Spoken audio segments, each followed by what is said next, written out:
요한복음 특강 102번째 시간입니다. 오늘은 요한복음 20장 7절부터 13절까지 말씀드리도록 하겠습니다. 여자여 어찌하여 우느냐가 되겠습니다. 지난 시간에는 돌무덤에서 그 돌이 치워진 것을 보니라는 제목으로 말씀을 나누었습니다. 돌무덤에 돌이 굴려져 있었고 주님의 시신이 없어진 내용은 복음서마다 그 진술이 조금씩 달랐죠. 그렇지만 우리가 그 내용들을 종합해 보니까 서로의 내용들을 보완해 주고 있었음을 우리는 알 수 있었습니다. 그래서 우리는 이 상황에 대한 내용들을 종합해서 정리해 보았습니다. 막달라 마리아를 비롯한 몇몇 여인들이 예수님의 장례를 마무리할 목적으로 향료를 가지고 주의 첫날 아침 일찍이 예수 그리스도의 무덤으로 왔습니다. 그런데 무덤 입구를 막고 있던 큰 돌이 굴려져 있는 것을 보고 놀라서 무덤 안으로 들어가게 되죠. 거기에서 그 무덤 안에는 누가 있었어요? 예수님의 시신이 없었죠? 없었고 대신 누가 있었어요? 천사들이 나타나서 예수 그리스도께서 거기에 안 계시고 살아나셨음을 알려주게 됩니다. 그리고 천사들이 이 사실을 제자들에게 속히 가서 알려주라고 그렇게 말을 하게 되죠. 여인들이 제자들에게 확 높이 달려가서 그 사실을 알렸던 것입니다. 그 제자들은 베드로와 요한이었죠. 자, 요한복음 20장 7절 8절 보십시오. 요한복음 20장 7절 8절 말씀. 그리고 그분의 머리를 둘렀던 작은 수건은 아마천들과 함께 놓여 있지 아니하고 다만 한 곳에 그것만 함께 개어져 있었더라. 그때 그 돌무덤에 먼저 왔던 그 다른 제자도 들어갔으니 그가 보고 믿었더라. 자, 이 구절에 대해서 누가복음 24장 12절은 이렇게 준술합니다. 누가복음 24장 12절.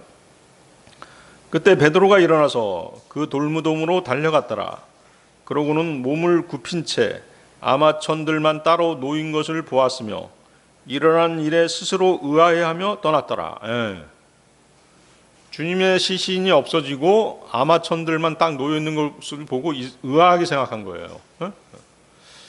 그 의아함은 어디서 나왔을까요? 자, 예수님의 시신을 감싼 천이 하나로 짠, 하나의 통으로 된 그런 하나의 수위가 아니었음을 우리는 알 수 있습니다.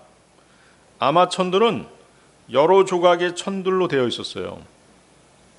여러분들 그 미이라 보셨죠? 이집트의 그 미이라.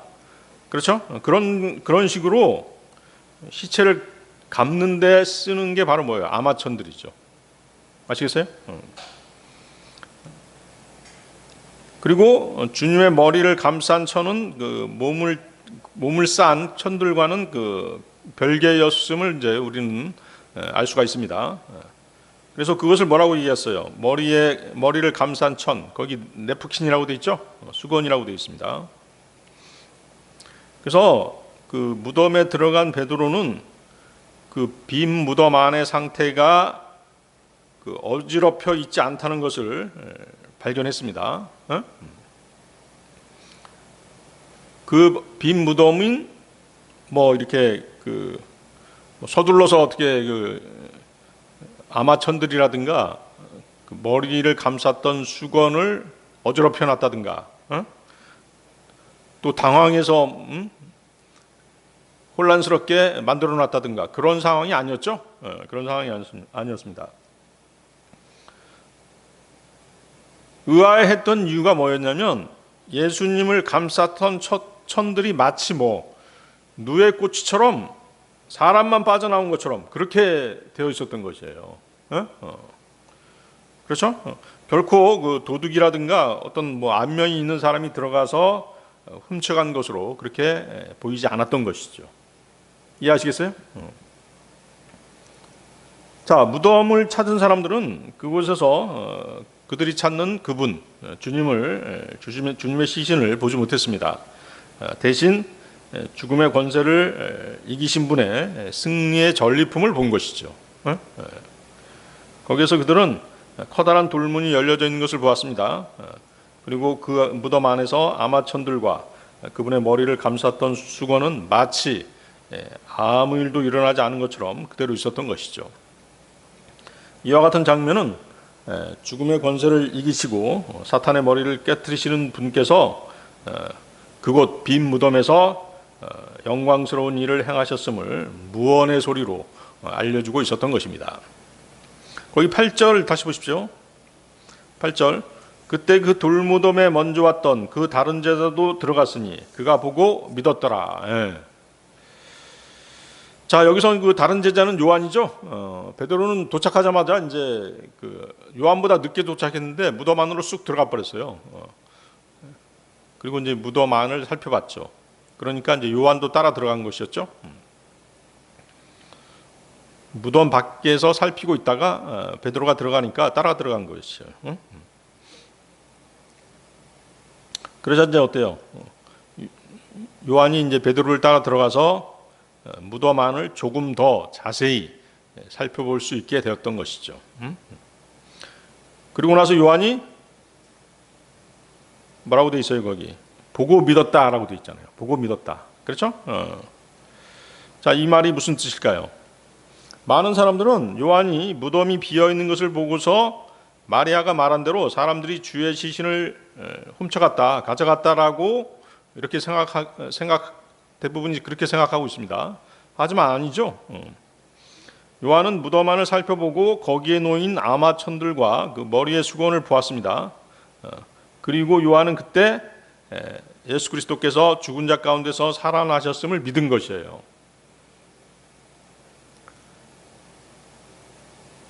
그 8절 보십시오. 8절. 그 8절에 보고라고 되어 있네요. 보고 믿었다고 되어 있죠? 보고 믿었다. 보고는 이제 뭐냐면 헬라어로 에이덴인데요. 이 에이덴은 무슨 뜻이냐면 이해력을 가지고 파악하다 이런 뜻이에요. 이해력을 가지고 파악하다. 그럼 여기서 요한이 본 것이 무엇이었어요?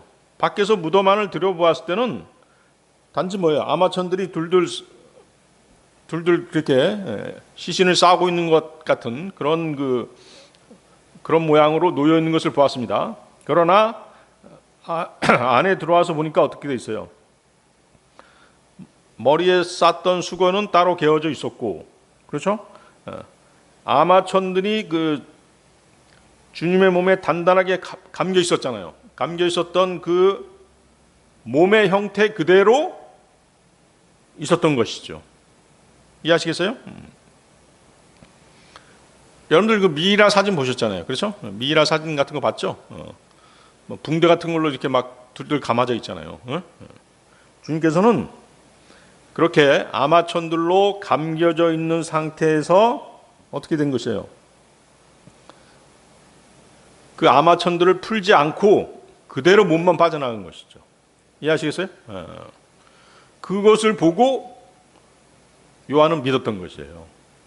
이것은 어떤 의미에서 어때요? 몸만 싹 빠져나갔으니까 아마천들이 사람 몸의 형태로 그대로 남아있고 몸만 쑥 빠져나간 것이잖아요. 이것은 어때요? 기적적인 일이잖아요. 그렇죠? 그것을 보고 믿은 것이에요. 주님이 살아나셨구나. 이렇게 믿었던 것이죠. 그래서 이제 여러분들이 이제 그 다른 구절, 아마천들이 시체에 어떻게 감겨져 있는지를 다른 구절을 통해서 우리는 살펴볼 필요가 있습니다. 요한복음 19장 40절이죠. 요한복음 19장 40절 보십시오. 우리 요한복음 19장 40절에서 했습니다만은 다시 한번 보겠습니다. 그때 그들이 예수님의 시신을 취하여 그것을 향료들과 함께 아마천들로 감았으니 유대인들이 장사하는 방식대로니라. 그렇죠? 아마천들로 감은 것이에요. 그러니까 이제 그 이스라엘의 그 장례 방식은 어디서 따온 것이에요? 이집트의 장례 방식에서 따왔죠. 왜?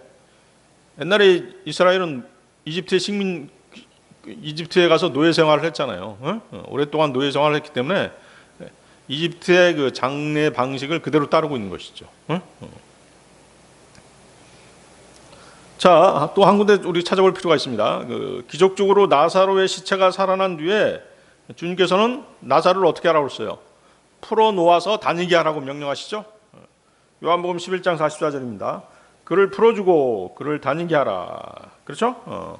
그래서 주님의 시체도 그렇듯 그 풀어주어야 할 만큼 그렇게 단단하고 촘촘하게 미이라처럼 감겨져 있었던 것이죠.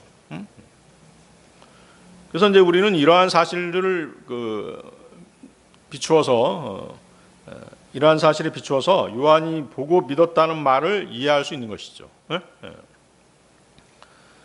그래서 무덤이 비어 있는 그 사실만으로는 기적적인 부활이 일어났다라고 우리는 믿을 수 없습니다.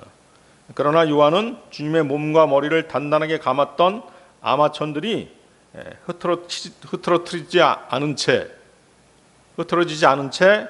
몸의 형태 그대로 바닥에 놓여 있는 것을 보고서 기적이 아니고서는 그러한 일이 일어날 수 없음을 알았던 것이에요. 요한은 그 거푸집처럼 몸만 빠져나간 아마천들을 보고서 예수님이 부활하셨구나라는 것을 믿을 수 있었던 것이죠. 이해하시겠죠? 그래서 이 사실은 그가 직접 본 증거를 근거로 해서 결론을 내린 반박할 수 없는 증거인 것이죠. 주님의 몸은 무덤에서 없어지고 아마천들만 덩그러니 남아 있었던 것입니다. 그리고 아마천들이 놓인 상태로 미루어 보아서 그리스도께서는 그 아마천들을 풀지 않은 상태로 그대로 거기서 빠져나가신 것입니다. 사람들이 들어와서 시체를 옮겨간 것이라면 천들을 풀지 않고 그냥 가져갔을 것이에요. 그렇죠? 돌돌 말아져 있으니까 들고 가기 쉽잖아요. 그렇죠? 운반하기 쉽겠죠? 아니면 시신만 가지고 가려고 했으면 어떻게 했어요? 그 아마천들, 몸을 감아놓았던 아마천들을 마구 헤쳐놓았을 것이라고. 그렇겠죠?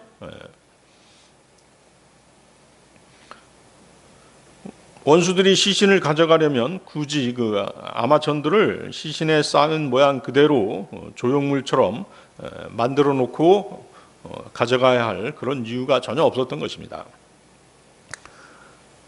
따라서 요한은 무덤 안에 놓인 주님의 시신을 쌌던 그 아마천들의 상태를 보고 그리스도께서 살아나셨다는 결론에 이를 수밖에 없었던 것이죠. 자, 주님께서는 그들이 감싸서 입혀드린 아마천들을 그 모양 그대로 남겨두셨습니다. 주님은 창조주 하나님의 권능으로 살아나신 것이 분명했던 것이죠.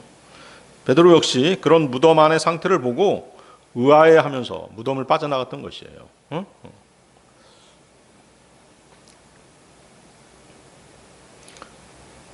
그래서 그 아마천들은 이제 그리스도께서 누워 계시던 그 장소 그대로의 모양으로 거기 있었던 것이죠.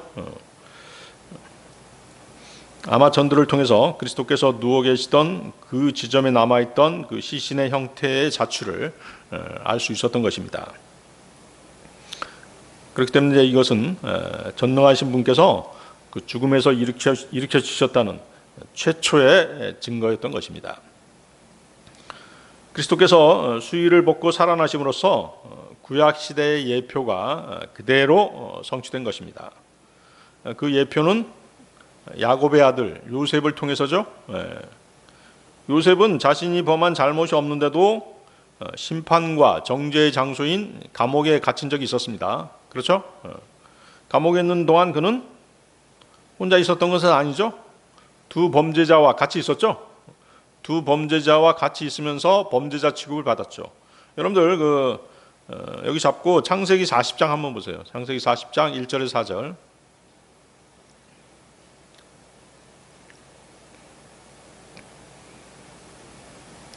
구약에서 예수님에 대한 강력한 예표가 되는 인물이 요셉이죠. 창세기 40장 1절에서 4절. 그리고 이런 일들 후에 다음과 같은 일이 있었으니 이집트 왕의 음료 관리자와 그의 제빵 관리자가 그들의 군주인 이집트 왕의 비위를 거슬렸더라.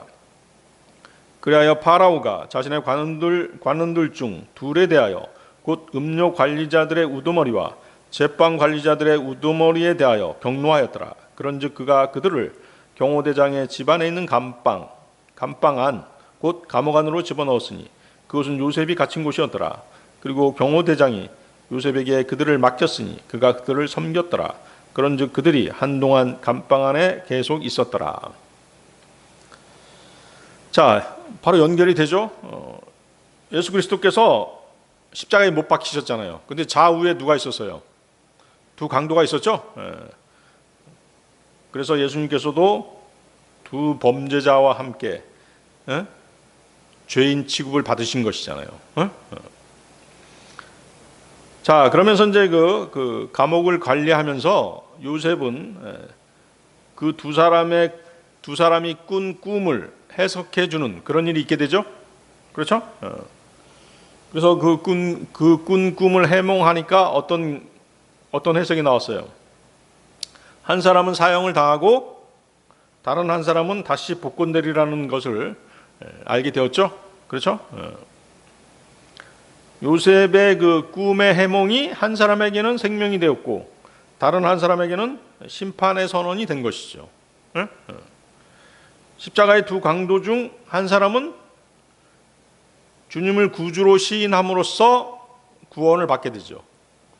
다른 한 사람은 영원한 정죄에 처해지게 되잖아요. 그렇죠? 그 상황이 어때요? 요셉의 상황과 아주 똑같잖아요. 그렇죠? 그리고 그리스도께서 무덤에 영원히 갇혀 있지 않았던 것처럼 요셉도 감옥에 계속 갇혀 있지 않았죠. 수치와 수모를 당했던 요셉의 처지는 나중에 어떻게 변해요? 위엄과 영광을 지닌 이집트의 총리 대신이라는 그런 신분으로 바뀌게 되었던 것입니다. 거기 14절도 보십시오. 창세기 41장 14절. 창세기 41장 14절. 그때 파라오가 사람을 보내어 요셉을 불렀으니 그들이 서둘러 그를 지하 감옥에서 데리고 나왔더라. 그리하여 그가 자신의 수염을 깎고 자기 의상을 갈아입은 다음에 파라오에게 들어왔더라. 의상을 갈아입었다라고 돼 있죠. 구세주께서도 죽음의 옷을 벗어두고 수의를 벗어두고 미이라 같았던 그 아마천들로 만들어진 그 수의를 벗어두고 불멸하고 영광스러운 옷을 입고 죽음의 감옥에서 나오신 것이죠. 그렇죠? 이것은 그리스도께서 재림하실 때 그분을 믿고 구원받은 그리스도인들도 썩어가는 육신을 벗어버리게 되리라는 약속의 증표이기도 한 것입니다. 빌립보서 3장 21절이죠. 빌립보서 3장 21절. 그분께서 우리의 천한 몸을 변화시키시어 그것이 그분의 영광스러운 몸같이 변모되게 하시리니. 우리도 이런 복된 소망을 가지고 있죠. 자, 요한복음 20장 9절 10절로 가겠습니다. 요한복음 20장 9절 10절.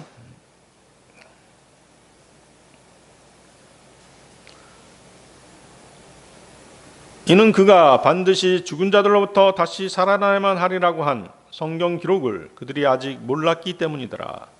그때 그 제자들이 다시 그들 자신의 집으로 떠나갔더라. 자, 8절에서 베드로를 따라 무덤에 들어간 요한은 무덤의 상태와 놓여있는 아마천들을 보았습니다. 그리고 무덤의 여러 정황들을 보고 예수님께서 살아나셨음을 믿게 되었습니다. 자, 그렇지만 거기 요한복음 20장 9절을 보세요. 20장 9절에 뭐라고 되어 있어요? 그가 반드시 죽은 자들로부터 다시 살아나야만 하리라 한 성경 기록을 그들이 아직 몰랐기 때문이더라. 이렇게 되어 있죠?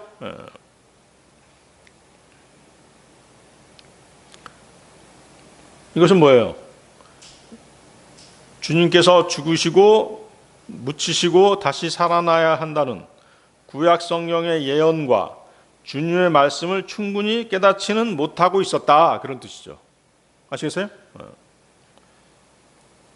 자, 요한은 빈 무덤과 아마천들의 증거를 보고 부활의 사실을 믿었습니다. 그렇죠? 하지만 그 부활이 하나님의 구원 계획 속에 반드시 이루어져야 할 성경적 의미까지는 완전히 이해하지 못하고 있었던 것이죠. 자, 그래서 여러분들 8절과 9절의 차이점은 뭐예요? 8절과 9절의 차이점은 뭘까요? 요한은 믿었다고 했는데 9절은 몰랐기 때문이더라 이렇게 말하고 있잖아요. 그러니까 뭐예요? 믿음과 이해의 차이를 보여주고 있는 것이에요. 믿음과 이해의 차이. 다시 말해 요한은 주님의 부활의 사실을 먼저 믿었습니다. 그렇죠? 믿었지만 어때요? 그 후에 성경을 통해서 그 의미, 부활의 의미를 점차 깨닫게 되었던 것이죠. 당시에는 이해 못했지만 나중에는 성경하고 연결지어서 그 의미를, 부활의 의미를 더 정확하게 깨닫게 되었던 것이에요. 자, 베드로와 요한은 예수님을 오랫동안 따라다니면서 그분의 부활에 대해서 여러 차례 말씀을 들었습니다. 그리고 구약 성경을 통해서도 잘 알고 있었습니다. 하지만 당시 제자들은 예수님께서 반드시 죽은 자들 가운데서 다시 살아나셔야 한다는 성경의 뜻을 아직 온전히 깨닫지는 못하고 있었던 것이죠. 즉 제자들은 구약 성경을 읽었지만 예수님의 죽음과 부활을 예언한 구절들을 메시아에게, 예수님에게 제대로 적용하지 못하고 있었던 것이에요. 따라서 구절의 성경 기록을 그들이 아직 몰랐기 때문이더라는 말은 구약 성경을 읽지 않았다는 뜻이 아니라 구약에서 주님의 부활을 말씀하신 내용들, 그 내용들의 말씀들을 메시아의 죽음과 부활을 가리킨다는, 메시아의 죽음과 부활에 연결시켜서 그 의미를 완전히 이해하지 못하고 있었다. 그런 뜻으로 우리는 받아들이는 것이죠. 자, 그러면 그 시편 16편 10절 한번 보겠습니다. 시편 16편 10절.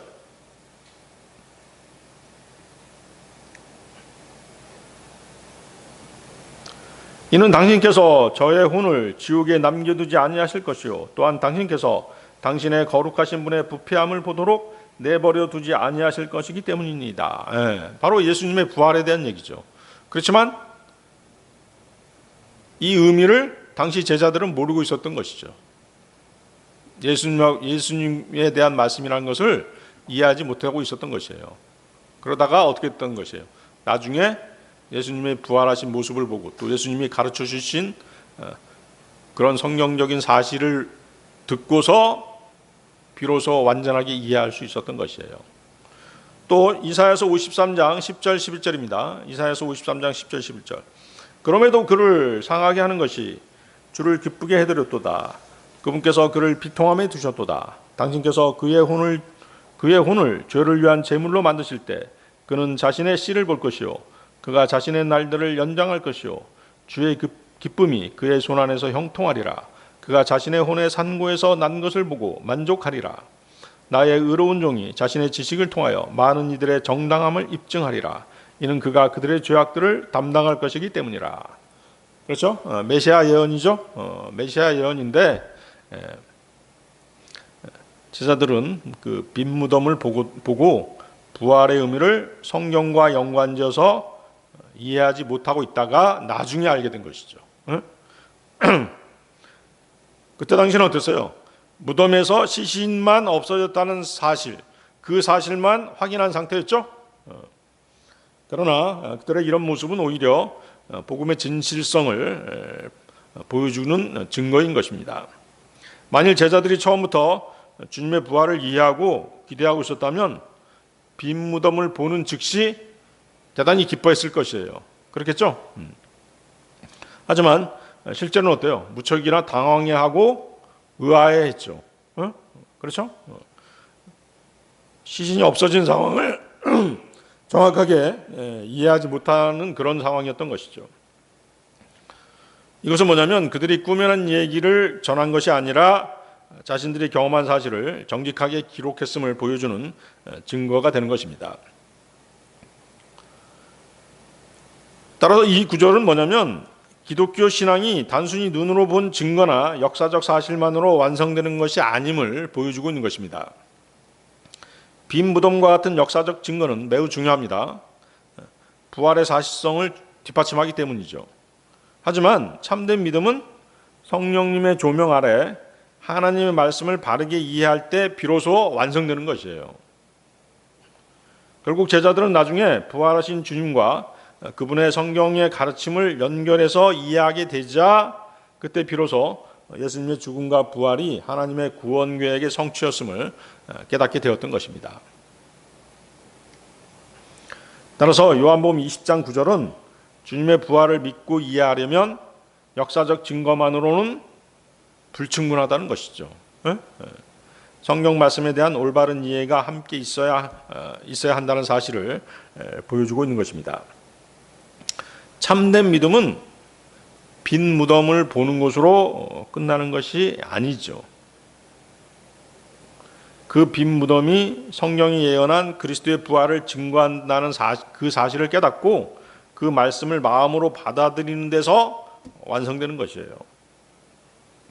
거기 10절 보십시오. 요한복음 20장 10절. 그때 그 제자들이 다시 그들 자신의 집으로 떠나갔더라. 자, 베드로와 요한은 곧바로 부활하신 예수님을 찾거나 부활의 기쁜 소식을 선포하거나 하지 않았죠. 대신 자신들의 거처로 돌아가게 됩니다. 자, 이것은 이제 그들의 믿음이 거짓이었다는 그런 뜻이 아닙니다. 아직 그들의 믿음이 충분히 성숙하지 못한 상태였음을 보여주는 것입니다. 하지만 이 장면은 오히려 복음의 역사적 신뢰성을 뒷받침해주고 있죠. 만일 제자들이 부활 이야기를 꾸며냈다면 빈 무덤을 본 즉시 확신에 차서 부활을 선포했을 것이에요. 그렇죠? 부활을 선포하고 부활을 선포하는 것을 기록해 놨을 것입니다. 그러나 요한은 자신과 베드로가 여전히 혼란스럽고 이해가 부족했던 모습을 솔직하게 기록해 놓고 있죠. 이것은 그들이 사실을 있는 그대로 증언했기 때문인 것입니다. 또한 요한은 요한복음 19장 27절에서 예수님의 어머니 마리아를 자신의 집으로 모셨다라고 그렇게 기록하고 있죠. 따라서 베드로와 요한이 그 집으로 돌아간 것은 단순히 무관심해서가 아니라 그 자신들이 본 사실을 깊이 생각하고 정리해서 예수님의 어머니와 다른 제자들에게 알리기 위한 행동이었을 것으로 우리는 추측할 수 있는 것입니다. 그러나 복음서가 강조하는 핵심은 그들이 빈 무덤을 보는 것만으로는 완전한 믿음에 이르지 못했다는 것입니다. 부활의 참된 의미는 나중에 성경과 부활하신 주님의 가르침을 통해서 비로소 깨닫게 되었던 것입니다. 따라서 10절 또한 그 참된 믿음은 단순히 증거를 보는 데서 끝나는 것이 아니라 그 증거를 하나님의 말씀과 연결해서 이해할 때 비로소 온전해진다는 사실을 우리에게 보여주는 그런 구절이라고 할 수 있는 것입니다. 자, 여러분들 한번 생각해 보세요. 우리가 구원받았다는 사실을 알게 되는 것도 마찬가지죠? 그렇죠? 여러분들이 예수님을 믿고 그분을 구주로 영접해서 구원을 받았다고 해도 그것은 어때요? 뭔가 불안한 믿음이란 말이에요. 그렇지만 성경 구조를 통해서 자신의 구원을 확인했을 때 그때 어때요? 구원의 확신이 아주 견고해지는 것이죠. 그렇죠? 자, 여러분들이 이제 예수님이 자신의 죄 때문에 죽으시고 피 흘려 죽으시고 장사되셨다가 성경 기록들대로 3일 만에 살아나셨다. 그 사실을 그 복음을 듣고 예수님을 구주로 영접했어요.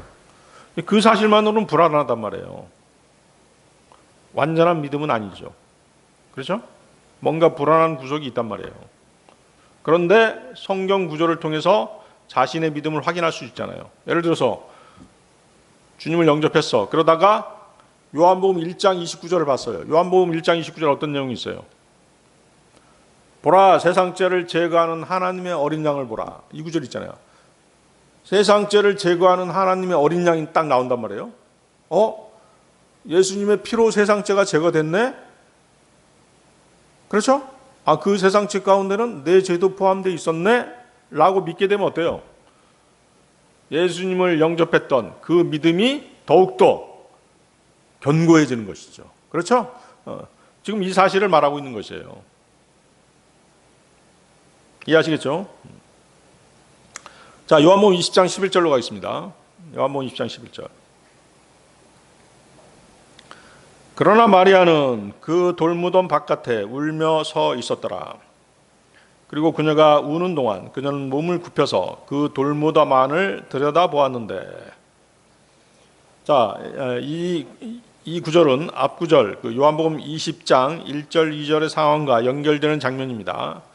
요한복음 20장 1절 2절도 다시 한번 보십시오. 그 주의 첫날에 막달라인 마리아가 일찍 그 돌무덤으로 오니 아직 어둑하였을 때라. 그러고는 그 돌무덤에서 그 돌이 치워진 것을 보니라. 그때 그녀가 달려가서 시몬 베드로와 예수님께서 사랑하신 다른 제자에게 이르니라. 그러고는 그들에게 말하기를 그들이 주를 그 돌무덤에서 가져가 버렸는데 우리는 그들이 그분을 어디에 뉘었는지 모르나이다 하니라. 자, 마리아가 이제 전한 사실을 듣고 두 제자 베드로와 요한은 무덤으로 달려왔죠. 그리고 무덤 안에 있는 아마천들을 살펴본 후에 집으로 돌아간 것입니다. 주님의 모친께 그분이 죽은 자 가운데서 살아났다는 사실을 알렸을 것입니다. 한편 막달라 마리아는 이 사실을 모른 채 슬픔에 가득 차서 무덤으로 되돌아온 것이죠. 그러나 그녀의 슬픔은 어때요? 곧 기쁨으로 바뀌게 되죠. 왜 기쁨으로 바뀌게 되는 것이에요? 잠시 후에 그녀의 마음과 생각을 온통 사로잡고 있던 그분께서 막달라 마리아에게 나타나셨기 때문인 것이죠. 잠언 8장 17절에 이런 말씀이 있습니다. 나를 사랑하는 자들을 내가 사랑하느니라. 그런즉 일찍 나를 찾는 자들은 나를 발견하리라. 여러분들이 주님을 사랑하는 만큼 사랑을 받는 것이에요. 막달라 마리아와 다른 여자들은 주님이 부활하신 이른 아침에 무덤을 찾아온 그 첫 사람들이었습니다. 그리고 바로 그들이 죽음을 이기신 분의 최초의 목격자들이 되었던 것이죠. 이 사실을 마태복음 28장 9절은 이렇게 기록하고 있습니다. 마태복음 28장 9절. 그런데 그들이 그분의 제자들에게 말하러 간 동안 보라, 예수님께서 그들을 만나셔서 말씀하시기를 모두 안녕하라 하셨느니라. 그러자 그들이 와서 그분의 두 발을 붙잡고 그분께 경배하였더라. 자, 마리아는 그 돌무덤 바깥에서 이제 울며 서 있었습니다. 그녀가 운 것은 그리스도에 대한 사랑 때문이었던 것이죠. 다시 말해서 그녀는 무덤이 비어 있었기 때문에 울고 있었던 것입니다. 그러나 그것은 실상 그녀가 기뻐해야 할 일이었던 것이죠. 주님의 시체가 무덤에 그대로 있었다면 그녀는 어때요? 정말 울어야 될 상황이죠? 그렇죠? 근데 주님의 시체는 없었죠. 요한복음 20장 11절에서 막달라 마리아가 무덤 밖에서 울고 있었던 이유는 그녀가 아직 예수님의 부활을 완전히 이해하지 못했기 때문인 것이죠. 그렇죠? 만일 예수님께서 실제로 살아나지 않으셨다면 그분이 여러 차례 약속하신 부활에 대한 약속은 거짓말이 되고 말 것이죠. 그렇죠? 십자가에서 이루신 구속 사역도 완성되지 못했을 것이에요. 그렇죠? 우리가 믿는 것이 뭐예요? 그분의 죽으심과 장사되심과 부활하심이잖아요. 그렇죠? 사도 바울도 이 진리를 분명하게 증언하고 있습니다. 고린도전서 15장 17절인데요. 그리고 만일 그리스도께서 일으켜지신 것이 아니라면 너희의 믿음은 헛되니 너희는 여전히 너희의 죄들 가운데 있는 것이라. 죽으심과 장사되심만 믿고 부활하심을 믿지 않는다면 죄 문제가 해결되지 않은 것이에요. 그래서 우리는 부활하신 주님을 증거해야 되는 것입니다. 주님의 부활은 주님의 십자가 희생이 하나님께 받아들였다는 증거인 것입니다. 예수님께서 죄와 죽음을 이기셨음을 보여주는 하나님의 선언인 것이죠. 부활하지 않으셨다면 죽음을 이기지 못했다는 증거가 되는 것이잖아요. 그렇겠죠? 그렇게 되면 어때요? 우리도 부활하지 못하는 것이죠. 로마서 4장 25절입니다. 로마서 4장 25절. 그분께서는 우리의 범죄들로 인하여 넘겨지셨으며 우리의 칭의를 위하여 다시 일으켜 주셨느니라. 칭의, 의롭다 하심을 위하여 다시 일으켜 주신 것이에요. 그렇죠? 부활에 관계되는 여러 사실들이 있는 것이죠. 예수님의 죽음은 우리의 죄를 담당하기 위한 것이었습니다. 그리고 그분의 부활은 그 구원이 완전히 성취되었음을 확증하는 그런 사건이었던 것이죠. 따라서 막달라 마리아가 찾고 있었던 것은 죽은 예수님의 시신이었지만 실제로 필요한 것은 살아계신 구세주를, 살아계신 구주 예수님을 만나는 것이었던 것이죠. 만일 예수님께서 무덤 안에 그대로 계셨다면 마리아뿐만 아니라 모든 사람은 죄 가운데 그대로 남아 있었을 것입니다. 그러나 빈 무덤은 예수님께서 말씀하신 대로 다시 살아나셨음을 증거하고 있었던 것이죠. 그 결과 믿는 자들은 죄사함과 의롭다 하심과 영원한 생명을 얻게 되었던 것입니다. 로마서 6장 9절입니다. 로마서 6장 9절. 그리스도께서 죽은 자들로부터 일으켜지시어 더 이상 죽지 아니하시는 것을 아노니 사망은 더 이상 그분을 지배하지 못하느니라. 베드로전서 1장 3절. 하나님 곧 우리 주 예수 그리스도의 아버지께서 찬양받으시기를 바라노라. 그분께서는 죽은 자들로부터 예수 그리스도를 부활하게 하심으로써 그분의 넘치는 자비를 따라 우리를 다시 낳으시어 생명력 넘치는 소망에 이르게 하셨으며, 그분이 부활하지 않으셨다면 우리도 거듭나지 못하는 것이에요.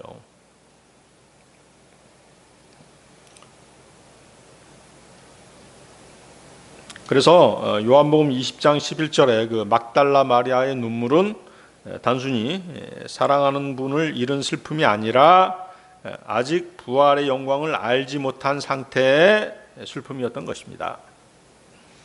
그러나 곧 부활하신 주님을 만나게 됨으로써 그녀의 슬픔은 기쁨으로 바뀌었던 것이죠.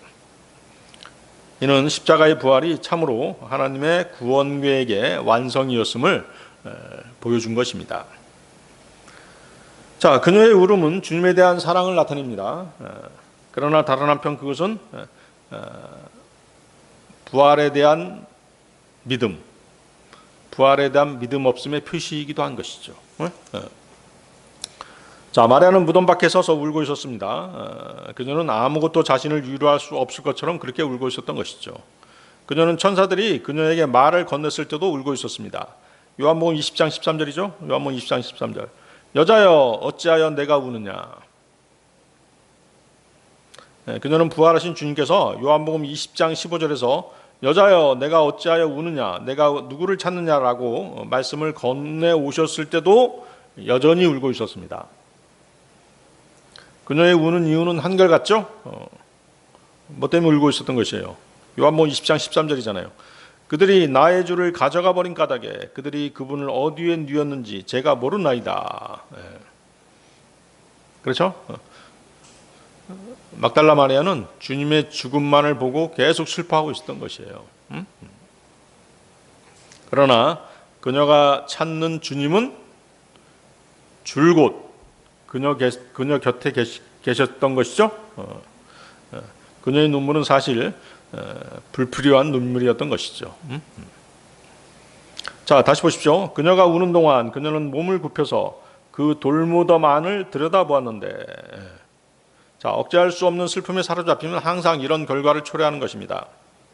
우리가 희망이 없는 사람들처럼 슬퍼할 때, 또 믿음이 아니라 본 것만으로 판단할 때, 그리고 영이 아니라 육신에 따라 움직일 때 우리는 몸을 굽히게 되고 땅의 것들만 쳐다보게 되는 것이에요. 육신만, 자기가 상처받은 육신만 쳐다보게 되는 것이죠. 그렇죠? 그렇지만 어때요? 우리는 항상 위를 봐야 되죠. 십자가에 달리신 주님을 봐야 되는 것이죠. 그렇죠? 광야 생활 때 어때요? 이스라엘 백성들이 불뱀에 물렸잖아요. 불뱀에 물렸을 때 하나님께서 모세에게 뭘 달아놓으라고 말씀하셨어요? 노뱀을 달아서 장대 위에 걸어놓으라고 하셨잖아요. 그런데 어때요? 자기가 뱀에게 물린 그 상처만 쳐다보고 있던 사람들은 다 죽었어요. 그렇죠? 자기 상처가 아니라 노뱀을 쳐다본 사람들은 다 살았잖아요. 그렇죠? 그래서 우리 그리스도인들의 태도는 낙담하지 말고 고개를 들어서 주님을 항상 바라볼 수 있어야 된다는 것이죠. 시편 123편 1절이죠. 시편 123편 1절. 오 하늘들 아래 거하시는 당신이여, 제가 당신께 저의 두 눈을 들어 올리나이다. 그래서 우리는 땅에 있는 것들, 또 자신의 주위에 있는 어떤 형편, 그런 것들에만 관심을 가지게 되면 더 괴로울 뿐인 것이에요. 자기 상처만 바라보게 되면 고통이 배가 될 뿐인 것이죠. 우리가 주위의 악한 자들과 원수 같은 자들에게 관심을 가지고 그들의 행동만을 계속 살피게 되면 어때요? 우리의 마음은 더욱더 좌절하게 될 수밖에 없는 것이죠. 그렇기 때문에 우리는 마리아처럼 아래를 쳐다보지 말고 우리의 주변만 보지 말고 우리의 상처만 바라보지 말고 다윗처럼 위를 바라볼 수 있어야 되는 것이죠. 다윗이 뭐라고 얘기했습니까? 시편 121편 1절 2절인데요. 내가 나의 도움이 오는 언덕들을 향하여 나의 두 눈을 들어 올리겠노라. 나의 도움이 하늘과 땅을 만드신 주께로부터 오는도다. 그렇죠? 그래서 우리는 항상 위의 것들을 쳐다볼 줄 알아야 되는 것입니다. 자, 요한복음 20장 12, 13절로 가겠습니다. 요한복음 20장 12, 13절. 흰 옷을 입은 채 앉아있는 두 천사를 목격하였으니 예수님의 시신을 뉘었던 곳에 머리 쪽에 한 명이 있었고 두 발 쪽에 다른 한 명이 있었더라. 그리고 그들이 그녀에게 말하기를 여자여 어찌하여 내가 우느냐 하니라. 그녀가 그들에게 말하기를 그들이 나의 주를 가져가 버린 까닭에 그들이 그분을 어디에 뉘었는지 제가 모르나이다 하니라. 자, 베드로와 요한이 집으로 돌아간 뒤에 일어난 일이죠. 마리아는 아침 일찍 제일 먼저 예수 그리스도의 무덤에 찾아왔던 그 여인이었습니다. 그리고 주님의 시체가 없어진 것을 제일 먼저 확인했던 사람이었던 것이죠. 그래서 마리아가 주님을 대단히 사랑했음을 우리는 이 구절을 통해서 알 수 있습니다. 그녀는 13절에서 주님을 나의 주라고 이렇게 부르고 있죠. 그런 그녀에게 먼저 두 천사가 나타났던 것이죠. 천사들이 마리아에게 왜 울고 있느냐고 묻습니다. 천사들은 지금 마리아에게 울어야 할 이유가 없다라고 그렇게 말하고 있는 것이에요. 주님께서 살아나셨는데 왜 우느냐 이렇게 말한 것이죠. 이렇게 물어본 것이에요. 주 예수 그리스도의 시체가 무덤에 아직 그대로 있었다고 한다면 어때요?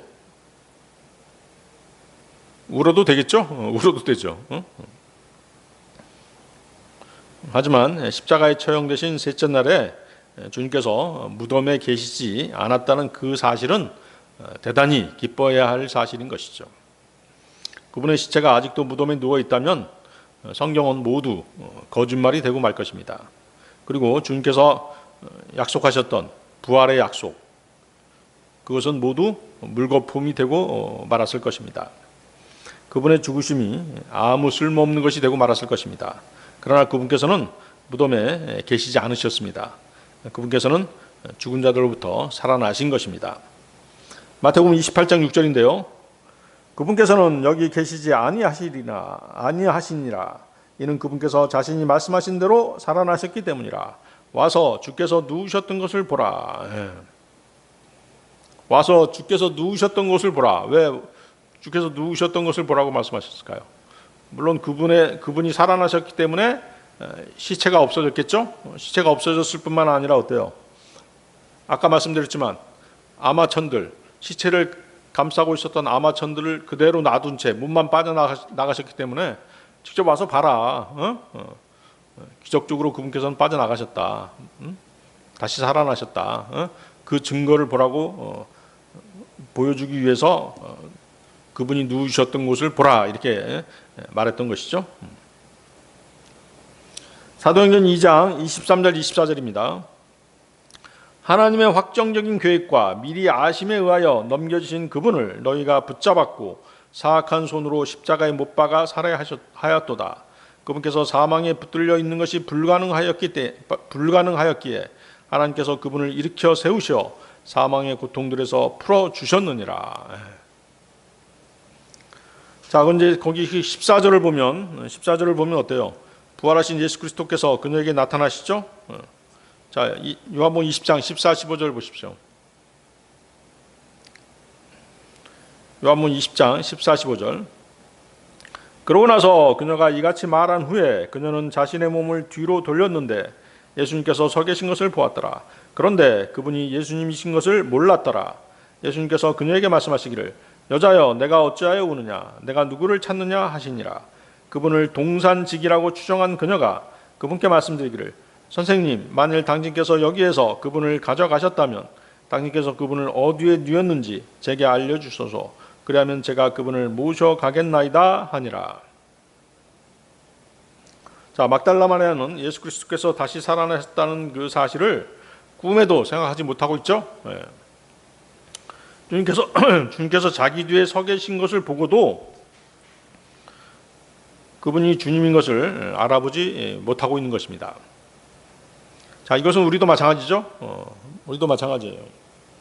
하나님의 말씀 위에 굳게 서 있지 않으면 자기 곁에 계신 자기 안에 주님이 계시다는 사실을 망각한 채 잊어버린 채 그렇게 행동하게 되는 것입니다. 쓸데없는 일로 비통해하고 탄식하게 되는 것이죠. 세상 일에 푹 빠져 있으면 자신 안에 들어와 계신 주님을 까맣게 잊어버리고 행동하게 되는 것입니다. 고린도후서 13장 5절이죠. 고린도후서 13장 5절.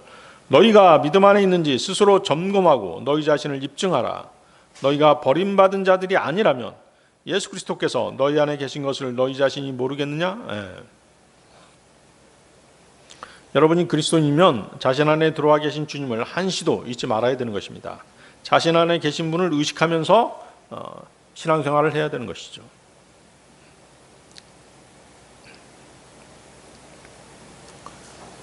그리고 자신이 원하는 도움이 어디서 온다? 하늘과 땅을 지으신 주께로부터 온다는 사실 또한 잊지 말아야 되는 것입니다.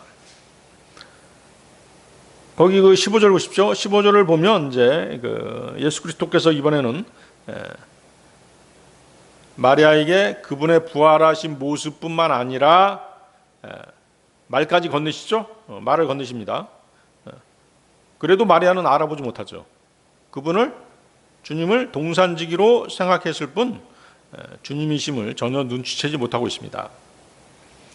마리아는 아직도 예수님의 없어진 시신만을 생각하고 있는 것이죠. 예수님의 죽음만을 생각하고 있는 것입니다. 부활을 전혀 생각하지 못하고 있는 것입니다. 주님께서도 앞에 그 천사들과 마찬가지로 마리아에게 물으십니다. 여자여 내가 어찌하여 우느냐 내가 누구를 찾느냐 이렇게 물으시죠. 마리아는 슬픔 때문에 영적으로 매우 둔감한 상태에 있었던 것이에요. 그래서 주님을 알아보지 못한 것이죠. 그렇죠? 여러분들이 아주 육신적인 생활만 하고 있고 세상이 푹 빠져 있다면 말씀이 생각나지 않는 것이에요. 말씀이 주어지더라도 순종하지 못하는 것입니다. 성도가 세상 일에 분주하고 또는 진리의 복음에 깨어있지 않으면 영적인 일들과 주님이 원하신 일들에 둔감해질 수밖에 없는 것입니다. 그래서 신약에서 깨어있으라고 명령하시잖아요. 깨어있으라. 그 명령은 영적으로 깨어서 하나님 앞에서 항상 준비된 삶을 살라는 것입니다. 하나님의 말씀에 순종하면서 살라는 것이죠. 자, 그러면 우리는 무엇에 깨어 있어야 되는 것이죠? 무엇에 깨어 있어야 됩니까? 첫 번째, 우리는 주님의 재림을 위해서 깨어 있어야 됩니다.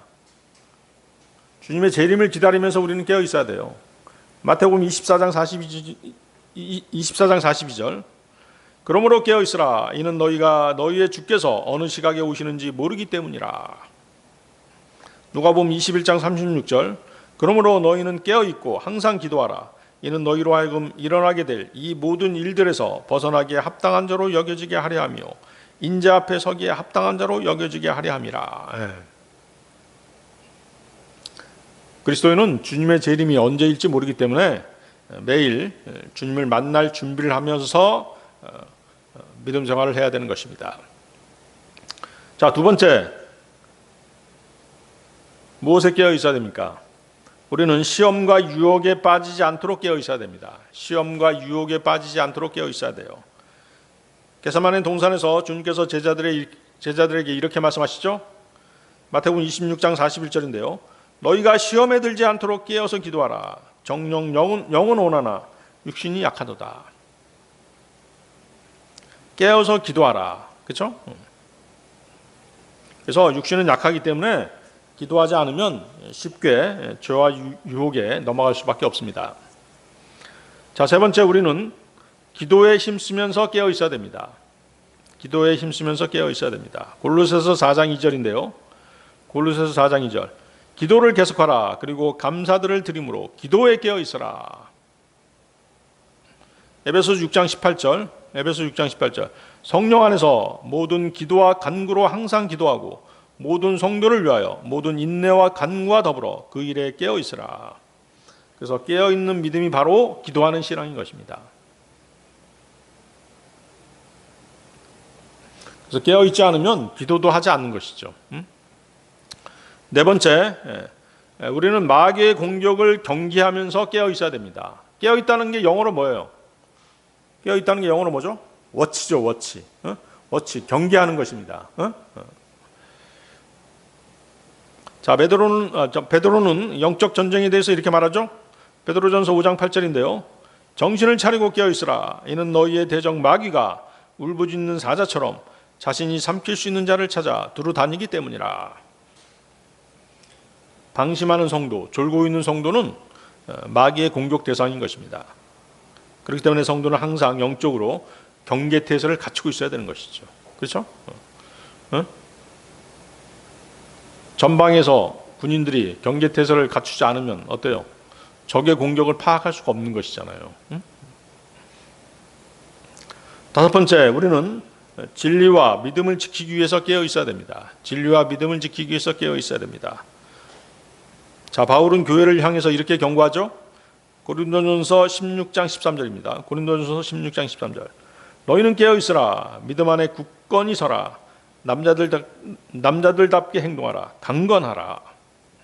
사도행전 20장 31절에서도 사도행전 20장 31절. 그러므로 깨어 있으라. 그리고 3년의 기간 동안 내가 각자에게 밤낮 눈물들로 경고하길 그치지 않았음을 기억하라. 그래서 우리는 거짓 교사들의 가르침과 불의와의 영적 타협을 경계해야 됩니다. 항상 복음의 진리를 붙들어야 하는 것이죠. 여섯 번째, 영적 잠에서 깨어 있어야 됩니다. 바울은 성도들의 영적 무감각을 이렇게 경고하고 있습니다. 데살로니가전서 5장 6절인데요. 그러므로 우리는 다른 이들이 하는 것처럼 잠자지 말자. 오직 우리는 깨어 있고 정신을 차리자. 에베소서 5장 14절. 이런 이유로 그분께서 이같이 말씀하시니라. 너 잠든 자여 깨어나라. 그리고 죽은 자들로부터 일어나라. 그리하면 그리스도께서 너에게 빛을 주시리라. 구원받은 성도는 세상에 취해서 세상에 푹 빠져서 또 자신의 영광을 추구하는 일들로 인해서 영적으로 잠들어 있어서는 안 되는 것입니다. 자, 마지막으로 일곱 번째, 죽어가는 신앙을 회복하기 위해서 깨어 있어야 됩니다. 죽어가는 신앙을 회복하기 위해서 깨어 있어야 된다. 주님께서 그 사대교회에 주신 말씀이죠. 계시록 3장 2절입니다. 계시록 3장 2절. 깨어 있으라. 그리고 죽기 직전에 남아있는 것들을 강건하게 하라. 이는 내가 하나님 앞에서 너희 행위들의 완전함을 발견하지 못하였기 때문이라. 그래서 외형은 살아있는 것 같아도 실제로는 죽어가는 신앙을 회복해야 되는 것입니다. 자, 깨어있으라는 주님의 이 7가지 명령을 다시 요약하고 마치도록 하겠습니다. 첫 번째, 뭐에 깨어있어야 돼요? 재림에 깨어있어야 됩니다. 두 번째, 시험에 들지 않도록 깨어있어야 됩니다. 세 번째, 기도에 힘쓰면서 깨어있어야 됩니다. 네 번째, 마귀를 경계하면서 깨어있어야 됩니다. 다섯 번째, 진리를 지키기 위해서 깨어있어야 됩니다. 여섯 번째, 영적 잠에서 깨어있어야 됩니다. 일곱 번째, 죽어가는 신앙을 회복하기 위해서 깨어있어야 됩니다. 이 모든 명령의 중심에는 주님의 말씀이 있습니다. 주 예수님이 원하시는 그 깨어 있음은 단순한 어떤 그 경계심이 아니죠. 말씀과 기도로 주님과 동행하면서 언제라도 주님을 맞이할 준비를 하며 살아가는 신앙생활, 그것이 깨어 있는 그리스도인인 것입니다. 네, 오늘 여기까지 하겠습니다.